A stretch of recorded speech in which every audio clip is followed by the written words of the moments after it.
Hello friends, power grid of India की ओर से recruitment आई हुई है। ये परमानेंट नहीं, कॉन्ट्रेक्चुअल है। एटलीस्ट वंस ईयर की होती है, लेकिन ये समय समय पे इसको बढ़ा दिया जाता है। ऐसे अभी तक तो किसी को हटाया नहीं गया है। लगभग 2013-14 का भी कैंडिडेट अभी इसमें काम कर रहा है। ठीक है, तो ये एक अच्छी रिक्रूटमेंट है। इससे जो भी डिप्लोमा या बीटेक वाले हैं वो इसे फॉर्म को भर सकते हैं। ये नॉर्थ ईस्टर्न रीजन की ओर से आई हुई है। तो इसमें देख लेते हैं इसमें कौन सी पोस्ट कितनी रिक्रूटमेंट दी हुई है। तो फील्ड इंजीनियर इलेक्ट्रिकल के लिए 25 सीट है। फील्ड इंजीनियर सिविल के लिए 10, फील्ड सुपरवाइज़र के लिए 30 और फील्ड सुपरवाइज़र के लिए सिविल के लिए 10 है।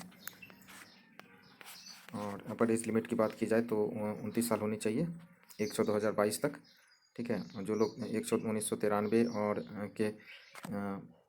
एक छः 1993 के पहले और 1/2004 के बाद जिनका डेट ऑफ बर्थ है वो इस फुल फॉर्म को नहीं भर सकते हैं। ठीक है, एसेंशियल क्वालिफिकेशन क्या है? बीई बीटेक होना चाहिए, बीएससी इंजीनियरिंग, बीई पावर्ड होना चाहिए इन इलेक्ट्रिकल डिसिप्लिन। और यहाँ डिसिप्लिन की बात कर ले तो इलेक्ट्रिकल एंड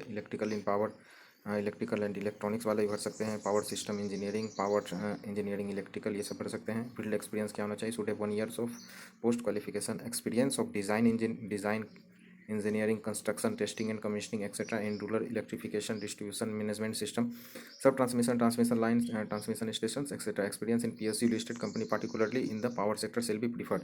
ठीक है, तो ये 1 ईयर्स की एक्सपीरियंस है, मैंडेटरी है। ठीक है, ये होना ही चाहिए जो भी कैंडिडेट ये इस पोस्ट के लिए अप्लाई करेंगे।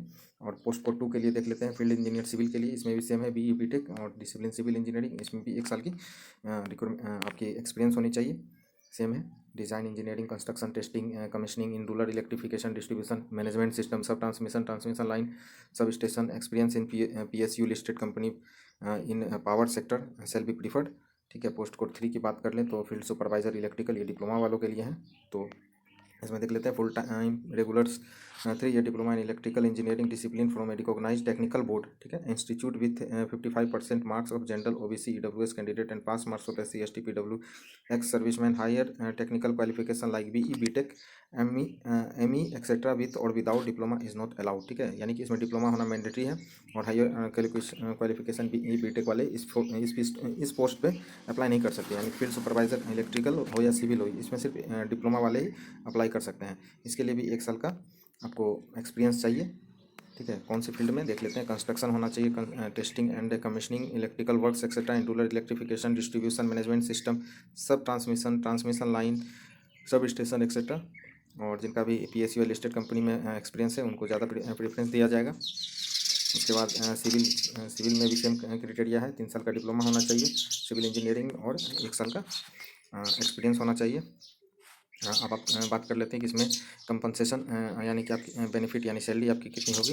तो पोस्ट 1 एंड 2 यानी कि पोस्ट 1 एंड 2 कौन सा आपका था? पोस्ट 1 ये फील्ड इंजीनियर सिविल और इलेक्ट्रिकल। ठीक है, उनकी सैलरी होगी कितनी?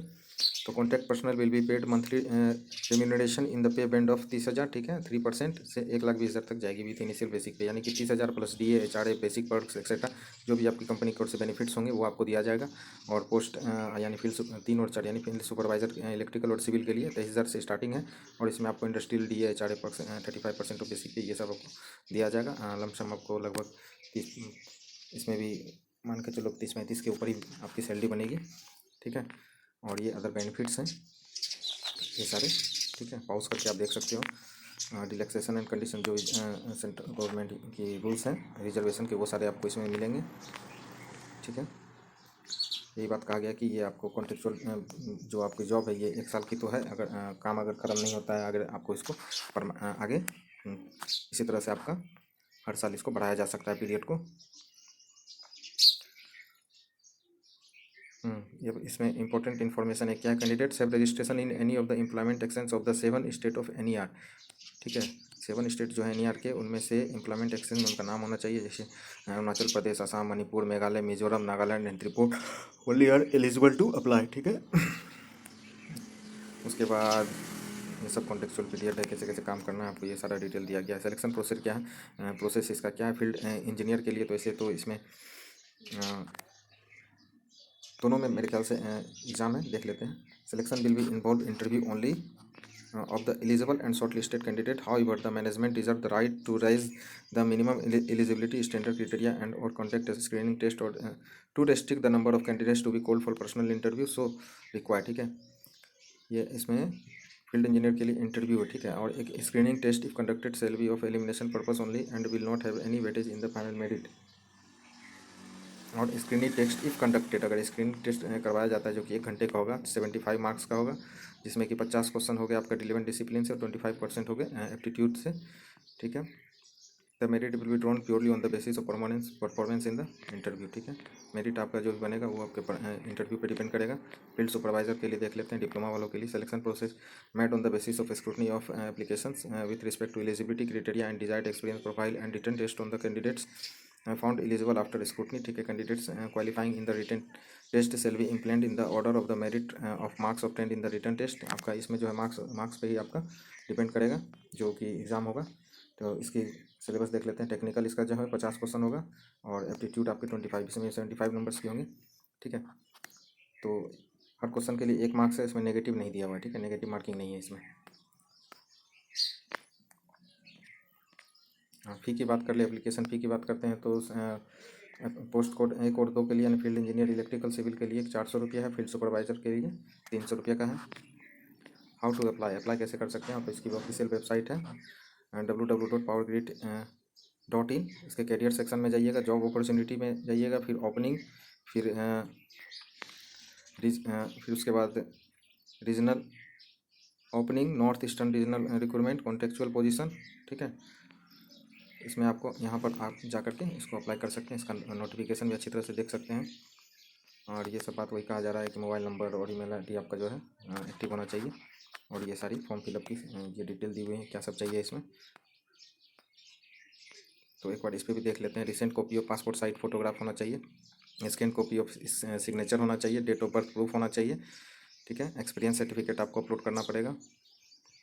और अगर कैटेगरी वाइज आप दे रहे हैं SC ST OBC WC, ये सर्टिफिकेट भी आपको अपलोड करना पड़ेगा, ठीक है। और तो कुछ है नहीं इसमें, बस इतनी ही थी जानकारी, ठीक है। तो इसकी लास्ट डेट देख लेते हैं हम। ओपनिंग डेट तो 11/5/2022 है, ठीक है। क्लोजिंग डेट 1/6/2022 है। Cut off date of for the purpose of upper age limit and post qualification work experience 1/6/2022 है। रिटन टेस्ट और इंटरव्यू जो है नोटिफाई किया जाएगा आपको मैसेज या ईमेल द्वारा। तो थैंक्स फ्रेंड्स, वीडियो अच्छा लगा हो तो लाइक एंड सब्सक्राइब कीजिएगा। Thank you.